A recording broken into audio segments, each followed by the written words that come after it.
우리 다 찾으신 줄 믿고 한 목소리로 합독하도록 하겠습니다. 셋째 날 아침에 우레와 번개와 빽빽한 구름이 산 위에 있고 나팔 소리가 매우 크게 들리니 진중에 있는 모든 백성이 다 떨더라.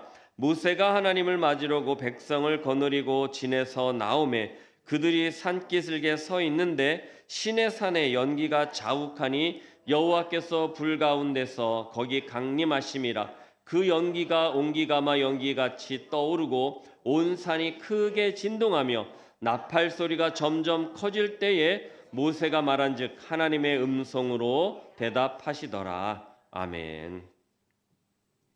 할렐루야. 우리 오늘 제목이 무엇이죠? 십계명을 주신 이유입니다. 십계명을 주신 이유. 여러분, 십계명을 하나님께서 주신 이유가 무엇입니까? 네?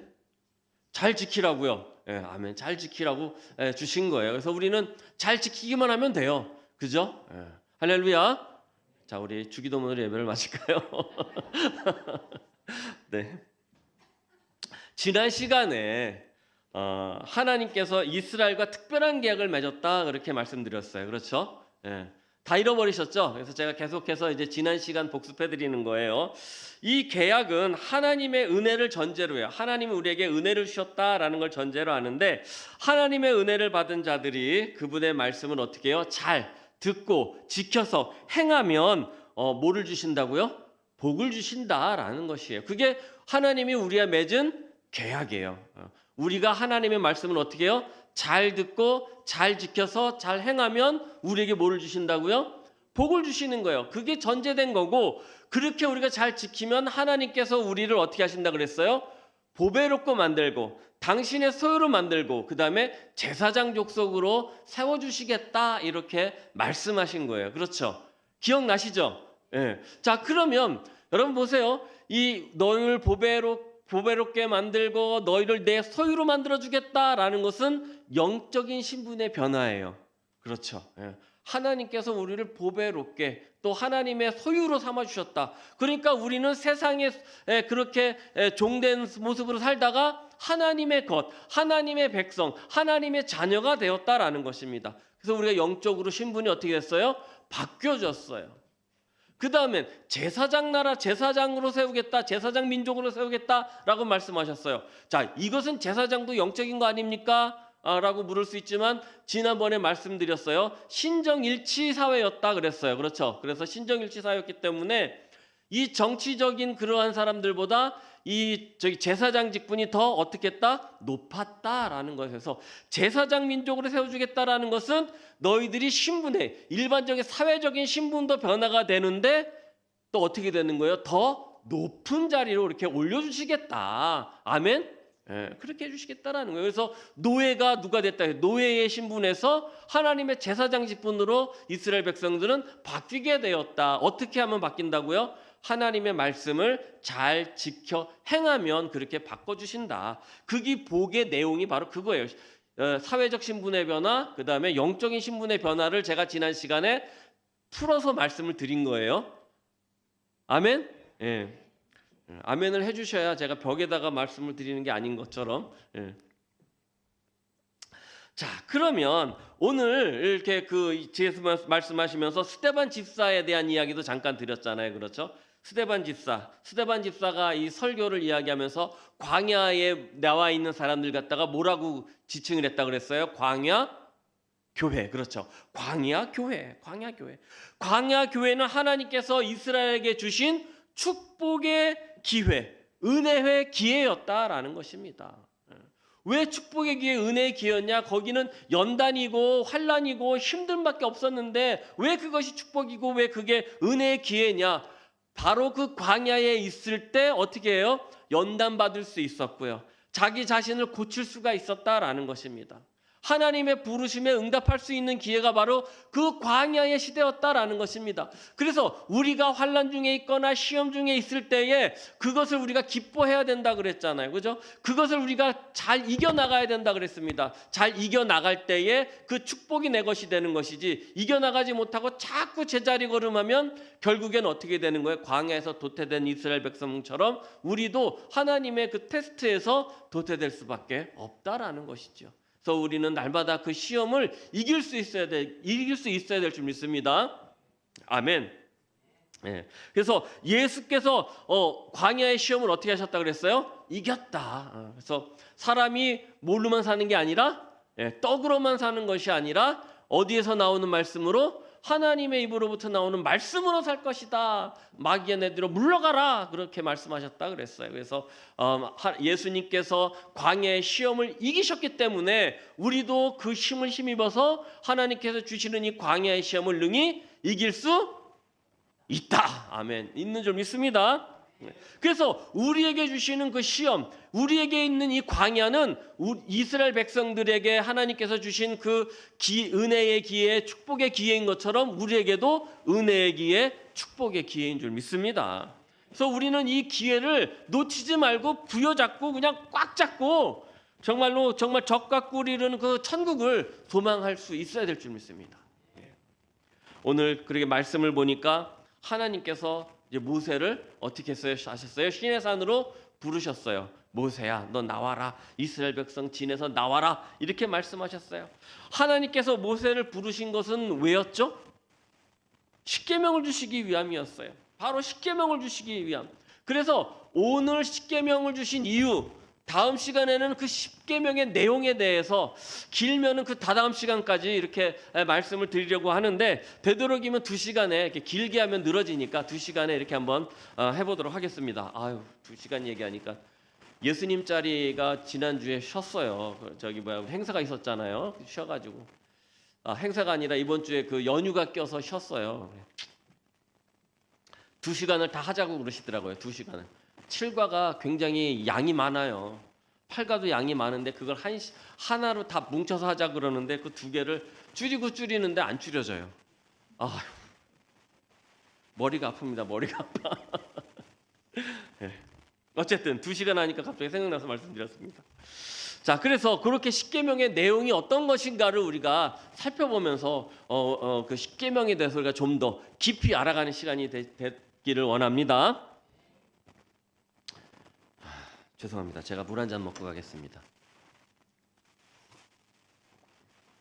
오늘 인천지방에 임시 그 임원 모임이 있었어요. 그 회장 목사님이 한 2달 미국에 계셔가지고 지방회를 모였어도 제대로 일 처리가 안 됐거든요. 근데 오늘 이게 오셔가지고 그럼 그동안 결정하지 못한 거를 좀 다 결정하자. 그래가지고 모여가지고 이제 결정하고 뭐 하고 오는데 차가 너무 많이 막혔어요. 저기 그 톨게이트에서 그 송도에서 나오는 큰 차들 있잖아요. 트레일러 차들, 그 다음에 컨테이너 차들이 그 톨게이트를 다 막고 있는 거예요. 그러니까 앞에서 막 그 몇 줄씩 그냥 막고 있으니까 뒤에서 있는 차들이 계속 밀려가지고 톨게이트를 빠져나오는데 40분이 걸렸어요. 5분이면 빠져나갈 톨게이트를. 그래서 늦게 오고 나서 보니까 계속해서 이제 시간이 밀리고 또 저기 경인연합회 일도 있고 세미나 목사님들 세미나 하는 게 있어요. 또 19일 날 또 세미나 하는 게 있어가지고 제가 또 그거를 주관하게 돼가지고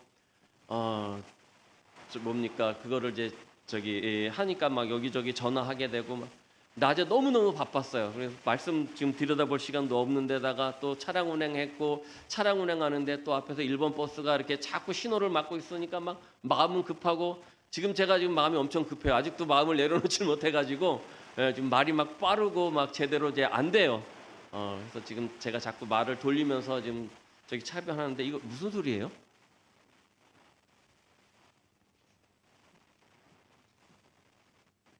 지금은 어때요?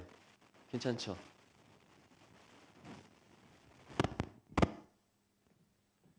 됐나요? 네. 그렇군요. 네. 그래서 오늘 이 시간에 혹시 제가 말이 빠르거나 발음이 세더라도 이해해 주시기를 바랍니다. 네, 되도록이면 천천히 여유 있게 말씀을 전하도록 하겠습니다. 근데 여유 있게 말씀을 천천히 전하면 주무시는 분들이 계셔가지고 네. 모세를 부르셨어요. 하나님께서요. 오늘 성경 말씀 출애굽기 19장 16절서부터 16절에서 19절에 이렇게 말씀하고 계세요. 셋째 날 아침에 우레와 번개가 빽빽히 구름이 산 위에 있고 나팔 소리가 매우 크게 들리니 진중에 있는 모든 백성이 다 떨더라. 모세가 하나님을 받으려고 백성을 거느리고 진에서 나오매 그들이 산기슭에 서 있는데 시내산의 연기가 자욱하니 여호와께서 불 가운데서 거기 강림하심이라. 그 연기가 옹기가마 연기같이 떠오르고 온 산이 크게 진동하며 나팔 소리가 점점 커질 때에 모세가 말한즉 하나님이 음성으로 대답하시더라. 아멘.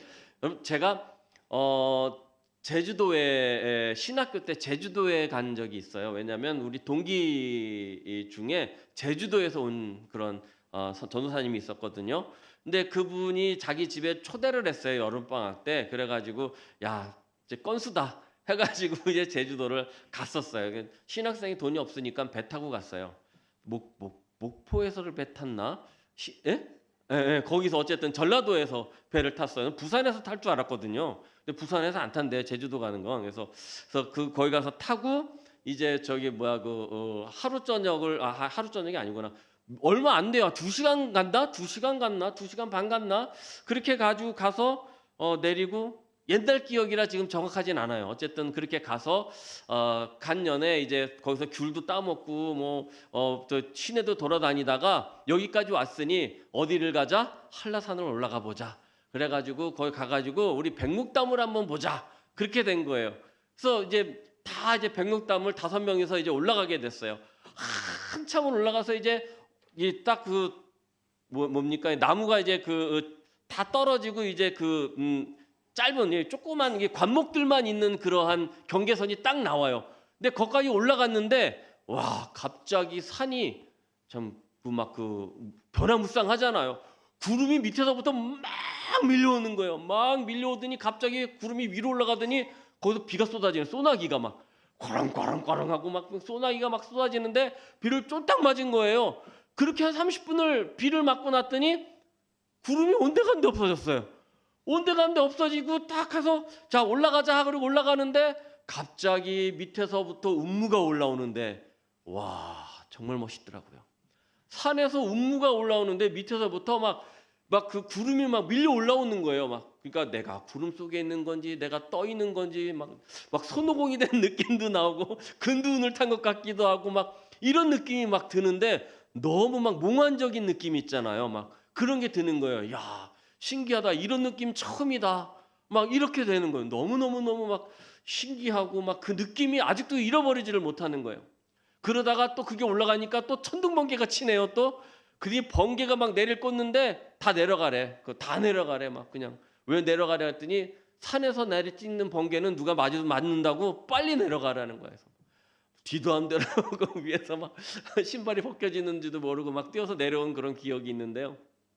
오늘 여기 보니까 하나님이 역시 만물의 창조주이시잖아요. 그죠? 왕 중의 왕 하나님께서 어떻게 오십니까? 능력과 위엄 중에 막 내려오시는 그 모습이 나타나시잖아요. 여기 보니까 빽빽한 구름이 산 위에 있고 나팔 소리가 매우 크게 들리니 진중의 백성들이 다 어떻게 해요? 떨었어요. 막 덜덜덜덜 떨었어요. 모세가 하나님을 받으려고 백성들을 제치고 나고서 산기슭에 올라가니까 시내산에 어떻게 돼 있어요? 연기가 그냥 자욱하게 낀 거예요. 제가 지금 한라산 설명드렸잖아요. 꼭 그렇게.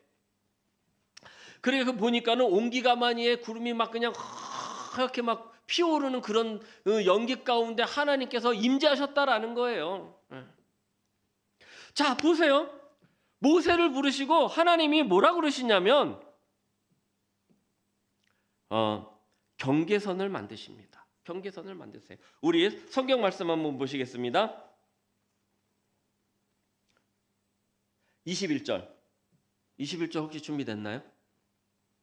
없어요? 제가 읽겠습니다. 여호와께서 모세에게 이르시되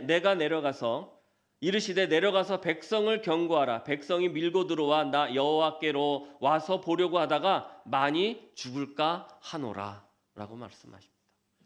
자, 하나님이 그렇게 나타나셔서 모세를 부르시고 모세가 하나님을 맞으러 딱 나가고 하나님이 구름 가운데 막 그렇게 나타나 임재하셔가지고 뭐라고 말씀하시냐? 맨 처음 하신 말씀이 선을 그으시는 거예요.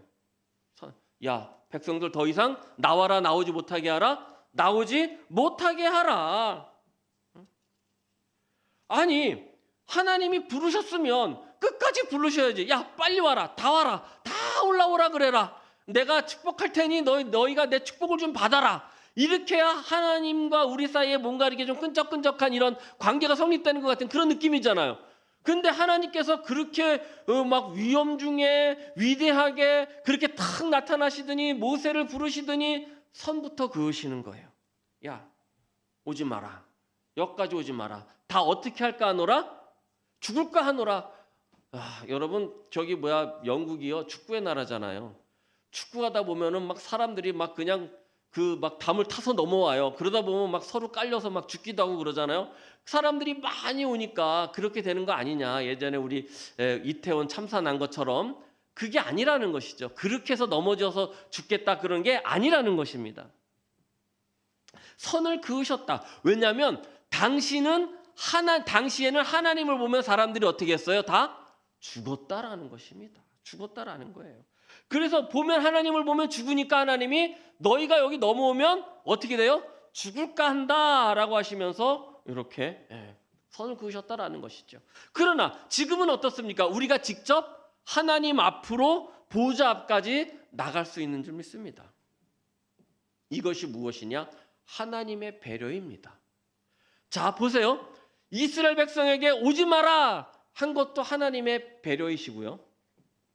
이젠 우리 보고는 자, 너희가 내 앞에 보좌 앞에까지 나오라 하신 것도 하나님의 배려인 것입니다. 자, 그러면 왜 구약에는 나오지 못하게 한 게 하나님의 배려고 왜 신약에는 나오라 한 것도 하나님의 배려냐? 왜 하나님이 이랬다 저랬다 하시느냐? 요거는 제가 조금 이따 말씀을 드리면서 설명을 드리도록 하겠습니다. 여러분, 우리는 하나님의 보배로운 존재로 그 앞에 나갈 수가 있어요. 그렇죠? 또 스스로 우리는 경외하는 마음, 두렵고 떨리는 마음을 가지고 선을 지킬 수 있어야 됩니다. 자, 이것이 무슨 말이냐? 구약 시대에는 하나님을 대면하면 죽었고 신약 시대에는 담대히 나갈 수 있게 되었다라는 것이죠. 자, 이게 자꾸 이제 여러분들이 정확히 이제 집중해서 이제 들으셔야 됩니다. 당신은 하나님을 몰랐어요. 그죠? 몰랐다라기보다 하나님을 어떻게 예배를 해야 되는지, 하나님을 어떻게 만나야 되는지, 우리가 하나님 앞에 나가서 어떻게 간구해야 되는지, 어떻게 찬양해야 되는지 몰랐다라는 것입니다. 몰랐던 만큼 실수도 하고 잘못도 하고 선을 넘는 일도 있었을 것이다 라는 것이죠. 그래서 구약시대에는 하나님께서 정확히 선을 그어주셔야 됐다라는 것입니다. 그렇지 않으면 사람들이 다 죽어야 됐어요. 왜냐하면 하나님을 잘못 섬기거나 하나님을 잘못 만나면 죽어야 됐으니까. 그것이 법이었으니까. 그러니까 하나님이 너희들 여기 이상 어떻게 해라? 오지 말아라 라고 이렇게 선을 그어놓으신 거예요. 그러니까 하나님을 모르는 상태에서 하나님을 어떻게 섬기는지도 모르고 어떻게 예배하는지도 모르고 어떻게 간구하는지도 모르고 어떻게 대면해야 되는지도 모르는 상태에서 무작정 나갔을 때 그렇게 올 그 피해를 하나님은 우리를 배려하시는 입장에서 불렀으되 여기 이상은 오지 마라라고 선을 그어놓으셨던 것이고, 이제는 우리가 어떻게 그분을 대면해야 될지 예수 그리스도께서 오셔가지고 그 휘장을 허물므로 말미암아 우리가 어떻게 예배해야 되는지 어떻게 대면해야 되는지 누구의 이름으로 기도해야 되는지를 알아요 몰라요? 이제는 알게 되었다라는 것입니다. 그러니까 굳이 하나님께서 선을 그으실 필요가 없어지셨다. 그러니까 우리는 하나님 앞에 의롭다 하신 그 칭의를 얻어 담대함으로 그 보좌 앞으로 나갈 수 있는 줄 믿으시기를 바랍니다. 이것이 그래서 도대체 하나님은 왜 부르셨는데 끝까지 안 부르시고 이스라엘 백성들을 맨 처음에 선을 그으셨을까? 바로 그것이다라는 것이죠. 하나님의 사랑, 하나님의 배려였다라는 것입니다. 자, 신약 시대는 그동안 쌓은 이 율법적인 그런 방법들과 더불어 예수님께서 이 땅에 오셔가지고 율법을 어떻게 하셨어요? 완성하셨어요. 완성하심으로 율법을 폐하여 버렸다라는 것입니다.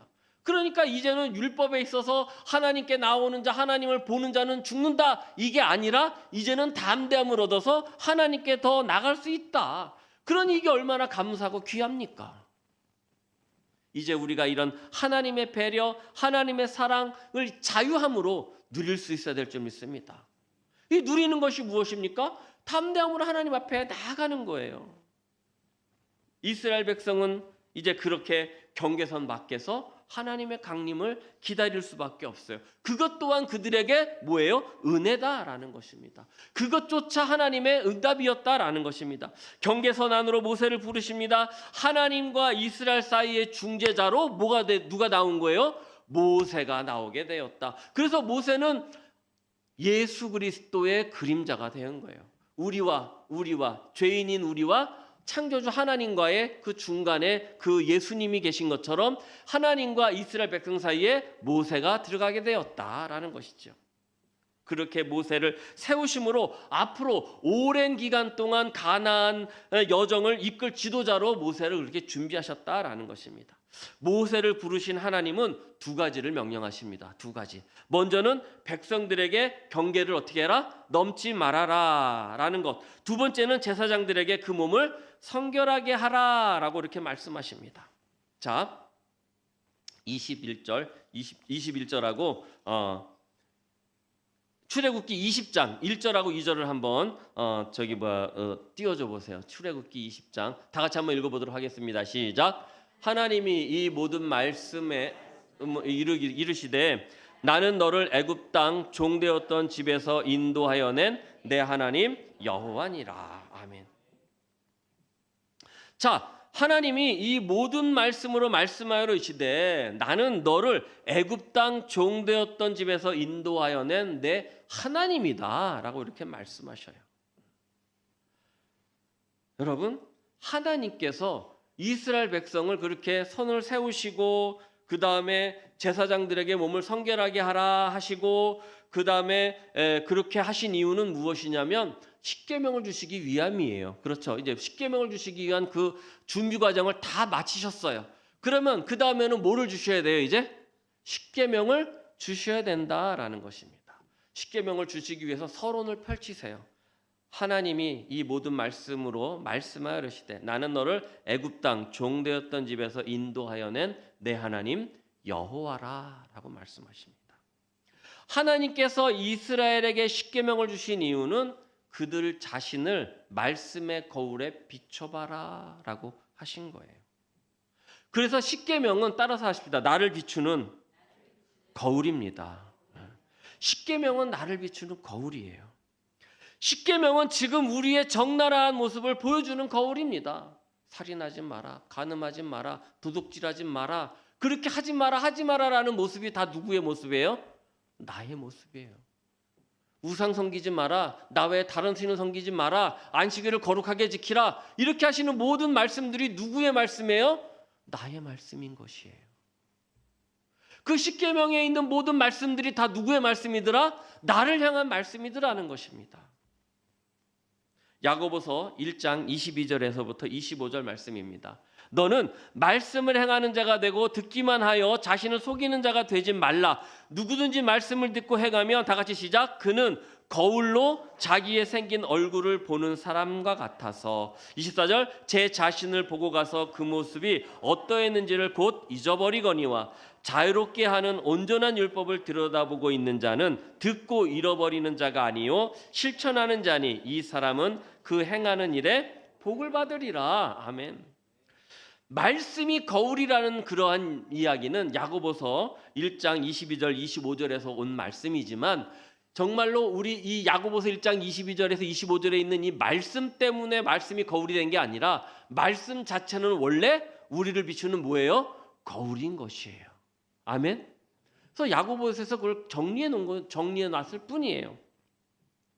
자, 여기 보면 24절에 보면 말씀을 듣고 돌아서서 그 말씀을 잊어버리고 다시 죄의 길로 가지 말라 이렇게 말씀하십니다. 23절 보니까 말씀을 들음으로 자신의 부족한 모습을 보면서 25절 자신의 모습을 고쳐가면서 삶을 변화시켜라 이렇게 우리에게 말씀하시는 거예요. 그러면서 24절에 가서 말씀을 듣고 돌아서서 잃어버리는 사람처럼 되지 말아라 라는 것이에요. 이게 거울을 보고 가서 잃어버린다라는 말은 말씀을 듣고 가서 말씀을 잃어버리지 말라라는 그런 말씀인 거예요. 우리가 잘 아는 여러분 그 탈옥범 신창원 씨가 있어요. 그렇죠? 그다음에 대도 조세영 씨가 있어요. 둘 다 감옥에서 주님을 만났고 나는 변화됐어요. 뭐 이렇게 한 사람이 있어요. 그래서 그런데 이 조세영 씨는 다시 남의 집 담을 넘다가 잡혀왔고, 신창원 씨는 나는 변했다고 하면서 내가 변한 것은 하나님의 말씀 때문이었다라고 하면서 그 감옥에서 성경을 뭐 몇 독했다 이렇게 이야기를 하잖아요. 비록 그들이 범죄를 저질렀지만 하나님 말씀 앞에 섰을 때 그동안 보지 못했던 나의 모습을 성찰할 수 있게 되었다라는 것입니다. 자신의 그 나락을 보게 되었다라는 것입니다. 자신의 바닥이 얼마나 지저분한지를 보게 되었다라는 것입니다. 거울을 보니까요, 거울을 닦지 않으면요, 거울이 어떻게 돼요? 뽀얗더라고요. 그래서 거울을 날마다 닦아야 돼요. 거울을 닦고 자기를 비추는 거예요. 이것이 뭐예요? 말씀을 보고 묵상하고 또 나 자신을 비춰보고 또 묵상하는 거예요. 그렇게 십계명은 내 모습의 거울이 되고 내 믿음과 내 신앙의 현 위치를 알려주게 되시는 것임을 믿으시기를 바랍니다. 거짓말하지 말라. 헛날 거짓말하는 사람이 있어요. 살인하지 말라. 목사님 나는 살인 안 했는데요. 뭐라 그러셨어요? 형제를 미워하는 자마다 이미 살인했다. 저는 간음을 안 했는데요. 야, 다른 사람을 보고 음욕을 품으면 이미 너는 간음했다. 우리 자신을 비추는 하나님의 말씀인 것이지요. 도둑질 안 했는데요. 탐심을 가지면 그것이 바로 도둑질이다. 얼마나 가슴이 찔리는 그런 말씀들입니까? 우리 심령의 그 폐부를 찔리는 그런 말씀들이지 않습니까? 여러분, 우리의 이 시간에 이제 짧은 시간 우리가 십계명을 이제 오늘 이번 시간하고 다음 시간하고 이제 살펴볼 텐데, 정말로 이 십계명을 통해서 옛날 말씀 왜 하나 하는 것이 아니라 말씀의 거울에 내 자신을 비춰볼 수 있는 시간들이 되시기를 바랍니다. 두 번째 십계명은 처방전입니다. 따라서 해보겠습니다. 처방전. 처방전. 요즘 있잖아요. 감기가 봄 감기가 아주 심각해요. 아주 막. 그 다음에 이제 이 꽃가루가 날리기 시작하니까 비염들이 막 나왔어요. 그래서 이비인후과 가면 그냥 사람들이 꽉꽉 찼어요. 뭐 받으려고요? 처방전 받으려고요. 가서 약 타야 되잖아요. 그렇죠? 출애굽기 19장 20절 21절 한번 있네. 다 같이 한번 읽어보겠습니다. 시작. 여호와께서 시내산 곧 그 산 꼭대기에 강림하시고 모세를 그리로 부르시니 모세가 올라가매 여호와께서 모세에게 이르시되 내려가서 백성을 경고하라. 백성이 밀고 들어와 나 여호와께로 와서 보려고 하다가 많이 죽을까 하노라. 아멘.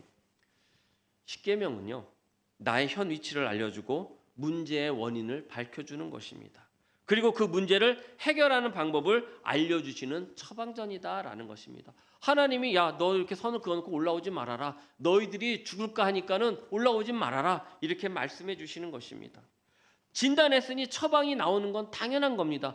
너 이거 지켜라. 너 이거 나한테 지켜라. 이거 하지 말아라. 하는 것은 이미 내게 처방이 내려졌다라는 것입니다.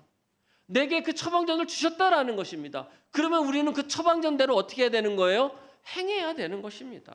가끔 성도님들하고 이제 대화를 하다 보면 어느 병원이 뭐를 잘 본대 그러잖아요. 어느 병원이면 뭘 잘 보고 또 어느 약국은 무슨 약을 참 잘해 이렇게 이야기하는 것을 들어요. 쉽게 마찬가지로 십계명은 우리의 믿음과 우리의 신앙을 잘 고쳐주는 처방전인데 아주 직방인 처방전이다라는 거예요. 직방 어디 있었어요? 그 병원 갔더니 직방이야. 직방. 그 약을 먹었더니 직방이야. 우리 십계명은 우리 믿음의 직방이야. 직방인 것입니다. 자, 그러면 정말 기가 막힌 처방전이 하나 있는데 제가 한번 읽어보실 테니까 띄워드릴 테니까 한번 읽어보시기 바랍니다. 출애굽기 20장 6절. 출애굽기 20장 6절 없나요? 제가 읽겠습니다. 우리 다 같이 한번 읽어볼까요? 시작. 나를 사랑하고 내 계명을 지키는 자에게는 천대까지 은혜를 베푸느니라. 나를 사랑하고 내 계명을 지키는 자는 어떻게 해주신다고요? 처방전 좋아요, 안 좋아요? 그럼 이 처방대로 해야 돼요, 말아야 돼요? 근데 보면요, 꼭 처방대로 안 하시는 분들이 계셔요. 병원 가면 인터넷에 보니까는 이렇게 안 하던데요. 의사가 속으로 그러죠. 그럼 가서 저희 네이버 가서 물어보지 왜 나한테 왔느냐. 속으로 그런다고 그래요. 그런데 여러분, 의사가 나를 보고 처방을 내린 것이 정확한 줄 믿습니다. 하나님께서 나를 보고 처방을 내린 것이 정확한 줄 믿습니다. 그래서 말씀하셨어요. 나를 사랑하고 내 계명을 지켜라. 그러면 천대까지 축복을 주겠다. 근데 왜 안 하셔요? 왜 안 하셔요? 여러분, 천대까지 은혜를 받으시기를 축원을 드립니다. 천대까지. 하나님을 더 사랑하고 그 계명을 잘 지키면 천대까지 은혜를 주신다라는 이 처방이, 나의 처방이, 하나님 내 처방으로 주십시오. 아멘을 안 하셔도 내 처방으로 주십시오. 그 다음에 십계명은 이정표입니다. 따라서 보겠습니다. 십계명은 이정표입니다. 출애굽기 19장 22절 23절 한번 읽어보도록 하겠습니다. 시작. 또 여호와 가까이 하는 제사장들에게 그 몸을 성결하게 하라. 나 여호와가 그들을 칠까 하노라. 모세가 여호와께 아뢰되 주께서 우리에게 명령하여 이르시기를 산 위에 경계를 세워 산을 거룩하게 하라 하셨사온즉 백성이 신의 산에 오르지 못하리이다. 아멘. 올라와라, 올라오지 말아라. 올라오지 말아라는 거예요. 올라오지 마라. 이정표를 세우셨어요. 이 길로 가라, 이 길로 가지 마라, 이 길로 가지 마라. 그럼 우리는 어느 길로 가야 돼요? 다른 길로 가야 되는 거예요. 산다라는 것을 선택의 반복이다. 누가 그랬어요? 그렇죠? 예. 늘 우리는 선택이란 갈림길 앞에 쓰잖아요. 그래서 이리 가야 되나 저리 가야 되나. 이거 못하는 사람을 뭐라 그래요? 예, 선택을 못한다. 이렇게 얘기를 하잖아요. 그래서 선택을 할 때는 어떻게 해야 돼요? 잘 해야 돼요. 순간의 선택이 몇 년을 좌우해요? 10년을 좌우한다 그러잖아요. 그런데 하지 말아야 될 선택이 있는데 무엇이 두 가지가 있는데 뭐냐면 몰라서 잘못하는 선택이에요. 몰라서 잘못하는 선택. 그래서 하나님이 이스라엘 백성들이 몰라서 잘못된 선택을 할까봐 선을 정해주신 거예요. 너 여기까지 오지 말아라. 그 정결히 하라. 제사장들 보고 정결히 하라. 정결히 안 하고 나한테 나오다가는 어떻게 된다? 죽는다. 너희들 이 산을 거룩하게 하라. 테두리를 쳐서 거룩한 선을 지켜라. 이걸 괜히 넘어오다가 너희들이 죽을까 하노라. 라는 거예요. 그래서 모세가 뭐라 그래요? 그렇게 쳐서 못하게 했나이다. 라고 이렇게 말하고 있는 거예요. 우리는 그 명령을 어떻게 해요? 따라야 된다라는 것입니다. 이스라엘은 몰랐는데 몰란 걸 가지고 열심히 지키려고 그랬어요. 그게 뭐예요? 율법이잖아요. 몰랐어요. 그냥 시키면 시키는 대로 하면 되는데 그냥 자기들이 임의로 율법에 율법을 더하고 율법에 임법을 더했어요. 그래서 그것을 율법에다 해놓고 이 율법을 가지고 자기들이 만든 법을 가지고 니들 안 지키면 죽어 이렇게 만들어버린 거예요. 그러니 안식일을 거룩하게 지켜라 라는 이 말씀을 가지고 안식일에는 땀 흘리면 안 돼, 물 흘리면 안 돼, 수학하면 안 돼, 몇 번 걸으면 안 돼, 바느질도 10땀 이상 하면 너 돌 맞아 죽을 거야. 이렇게 된 거예요. 이게 그러니 모르니 그렇게 어떻게 되는 거예요? 사람이 죽을 수밖에 없게 되었더라라는 것입니다. 두 번째 잘못은 무엇이냐면 잘못된 선택인지 알면서 하는 선택이 있어요. 우리가 제일 잘하는 실수예요. 요까지는 괜찮겠지. 이 정도쯤이야 하면서 알면서 밀고 들어가는 거예요. 그러면 하나님이 뭐라 그러셨어요? 여기 넘어오면 죽는다라는 거예요. 좀 더 편하기 위해서, 좀 더 이익을 보기 위해서, 좀 더 많은 즐거움을 위해서 그렇게 선택한다라는 것입니다. 이 두 가지 선택은 나를 파멸로 인도하는 것이다. 그런 선택이다. 그래서 십계명은 이런 실수를 하지 않도록 옳은 선택을 할 수 있도록 옳은 길을 선택할 수 있도록 바른 길을 가도록 우리에게 뭐를 만들어 주시는 거예요? 이정표를 만들어 주시는 것이다 라는 것입니다. 이정표. 그래서 첫 번째 십계명은 뭐라 그랬어요? 거울. 두 번째 처방전. 세 번째 이정표. 네 번째는 울타리예요. 따라서 합시다. 울타리. 자, 19장 24절 25절을 읽어보도록 하겠습니다. 시작. 여호와께서 그에게 이르시되 가라. 너는 내려가서 아론과 함께 올라오고 제사장들과 백성에게는 경계를 넘어 나 여호와께로 올라오지 못하게 하라. 내가 그들을 칠까 하노라. 모세가 백성에게 내려가서 그들에게 알리니라. 십계명은 하나님의 명령이에요. 아멘.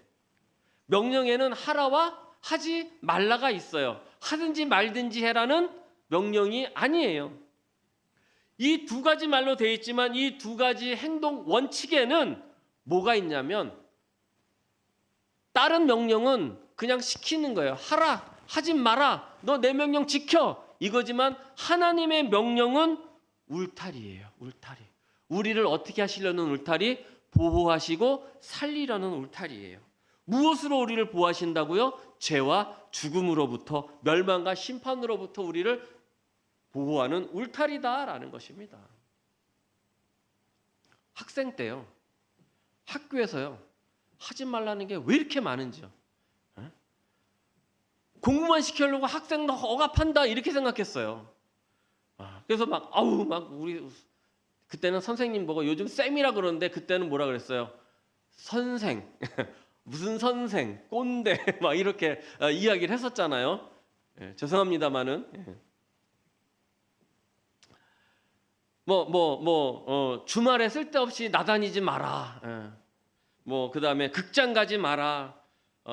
그때는 롤화장도 가지 마라 그랬어요. 우리 때 롤화장이 얼마나 막 인기였습니까? 롤화장 가지 마라. 남학생 만나러 다니지 마라. 여학생 만나러 다니지 마라. 담배 피지 마라. 레스토랑 가지 마라. 니네들 레스토랑 갔다가 나 선생님이 불시에 가가지고 걸리면은 할 줄 알아 막 이래. 도대체 학생도 레스토랑 갈 수 있지. 그때는 돈가스 먹는 게 유행이었었잖아요. 그쵸? 예, 끄떡끄떡 감사합니다. 예. 자, 그런데 지나고 보니까 억압이 아니라 보호였다라는 걸 깨닫는 때가 오더라는 겁니다. 그때는 선생님이 말이야 막 공부만 시키려고 하지 마라 그렇게 그러더니, 근데 어느 순간 보니까 이게 다 우리를 잘 되라고 하신 선생님의 그 높아심의 잔소리였구나, 사랑이었구나를 알게 되더라는 것입니다. 그것이 무엇이에요? 울타리라는 것입니다. 울타리. 여러분, 울타리를 외칩니까? 닭장이 울타리를 외칩니까? 저희 시골에요, 할머니께서요, 저기 봄에 병아리를 100마리를 사오셔요.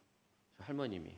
그래놓고 놔서 이렇게 길러요. 닭장도 있어요. 근데 막 여기저기 달려가면 족제비에게 물려가는 놈, 가다가 뱀한테 죽는 놈, 그냥 죽는 놈. 그러다가 이제 되면은 그 닭을 병아리 이제 중닭이 되잖아요. 이제 여름 지나 이제 가을 거지쯤 되면 중닭이 돼요. 그러면 그 중닭을 어떻게 하냐면 우리 저기 일꾼들 저기 그 가을 거지 마당질한다 그러잖아요. 마당질할 때 일꾼 수대로 잡아가지고 삶는 거예요.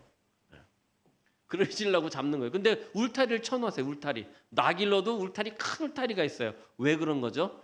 보호하려고 그러는 거예요. 보호하려고. 가둬두려고 하는 것이 아니라 뭐라고요? 보호하려고. 십계명은 우리를 율법의 테두리 안에 가둬놓는 것이 아니라 우리를 죄와 사망에서 심판과 파멸에서 어떻게 하시는 것이다? 보호하는 것이다. 아멘. 그래서 하나님의 울타리, 이 십계명은 하나님의 은혜요, 하나님의 사랑인 것이다라는 것입니다. 하나님 율법을 져가지고 말이야 꼼싹달싹 옴싹달싹도 못하게 만드시고 율법이라는 굴레 안에 잡혀가지고 우리가 그냥 정죄안 받고 말이지 너무너무 힘든, 이게 아니라 그렇게 된 건 누구 때문이에요? 우리 때문에 그렇게 된 거잖아요. 우리가 법의 법을 더했기 때문에 그렇게 된 거예요. 그러나 하나님께서 원래 주신 법은 우리를 어떻게 하는 거예요? 보호하고 사랑하시는 법이었다. 그것이 우리에게 주신 십계명의 원칙이다라는 것입니다. 그러니 이 계명을 우리가 이제부터 어떻게 한다? 배워가야겠다라는 것이지요. 그래서 우리도 정말로 그 십계명을 하나님께서 우리에게 주신 십계명의 그 이유를, 십계명을 주신 이유를 잘 우리가 새겨야 돼요. 그래서 십계명이 우리의 거울이자 처방전, 또 믿음 안에서 올바른 선택을 할 수 있는 이정표, 그다음에 우리를 보호하시는 울타리, 이 축복과 은혜를 이 시간 담아가시기를 축원을 드립니다. 어떤 분이 그렇게 말씀하실 수가 있어요. 예수님께서 십계명을 폐하셨는데 굳이 신약 시대의 십계명을 말해야 되는지 묻는 분이 계실 수도 있습니다. 맞습니다. 십자가의 역사로 율법의 형식은 끝이 났어요. 뭐가 끝났다고요? 율법의 형식이 끝이 난 겁니다. 형식이 끝이 난 거예요. 하지만 그 정신과 율법의 그 온전한 것은 우리에게 남아 있는 겁니다. 어떻게요? 예수님께서 완성시키심으로 우리에게 남아 있는 거예요. 이제 예전에는 십계명이 정말로 우리를 어떻게 옴싹달싹 못하게 하는 그러한 십계명 율법이 되었지만 이제는 예수님께서 완성시키시면서 그거를 어떻게 하셨어요? 폐하셨다 그랬어요. 폐하신 게 없어진 게 아니라 형식을 제하여 버리시고 그 안에 실질적인 것만 남았다. 그렇기 때문에 율법은 우리가 이제부터는 안 지켜야 되는 것이 아니라 이제부터 우리가 십계명, 이 율법을 어떻게 해요? 우리 삶의 실천적인 그러한 내용이 되어야 되는 것이 십계명인 것이다. 율법인 것이다. 여러분, 우리가 구원받은 성도들이 하나님을 잘 섬겨야 됩니까? 말아야 됩니까? 우상 숭배해야 됩니까? 말아야 됩니까? 안식일을 잘 지켜야 됩니까? 말아야 됩니까? 하나님의 일을 망령기 일컬어야 됩니까? 안 해야 됩니까?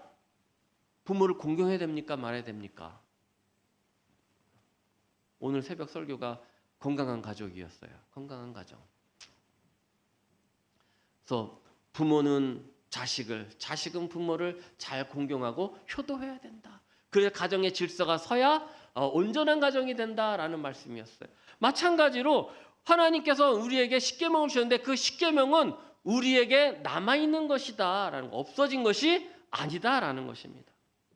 그래서 우리의 삶의 지침이다라는 것입니다. 예수님께서 율법을 폐하셨다고 해가지고 안 지켜도 된다는 게 아니라 이제부터 어떻게 해요? 열심히 지켜야 되는 법이다. 여기에 대해서는 다음 시간에 좀 더 짚어보도록 하겠습니다. 이 말씀을 듣고 깨닫는 지혜와 능력이 있기를 축원을 드립니다. 계명으로 우리를 비춰보고 그 말씀 가운데 고쳐나갈 수 있기를 축원합니다. 말씀에 바로 서시기를 바랍니다. 올바른 선택을 통해서 생명의 길로 나아가기를 바랍니다. 그래서 날마다 은혜와 축복과 응답이 넘치고 죄와 심판, 그 다음에 질병과 사망의 구렁텅이에서 보호받는 성도님들이 되시기를 주님의 이름으로 축원을 드립니다. 우리 이 시간 찬양하고 기도하도록 하겠습니다.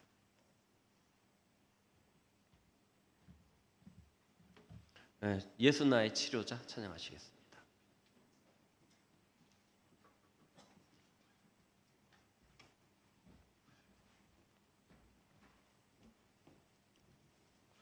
우리 찬양하고 기도하실 때 오늘 나눈 십계명, 이 십계명을 주신 하나님의 은혜를 기억하게 해달라고, 또 말씀으로 나를 비춰가지고 늘 선을 행하는 자가 되게 해달라고, 또 십계명이 처방전이라고 했으니까 하나님의 말씀을 내 심령에 두어서 우리가 회복할 수 있게 해달라고, 말씀의 이정표가 돼서 우리를 옳은 길로 인도해달라고, 또 말씀이 우리를 보호해달라고 이 시간에 간절함으로 기도하도록 하겠습니다.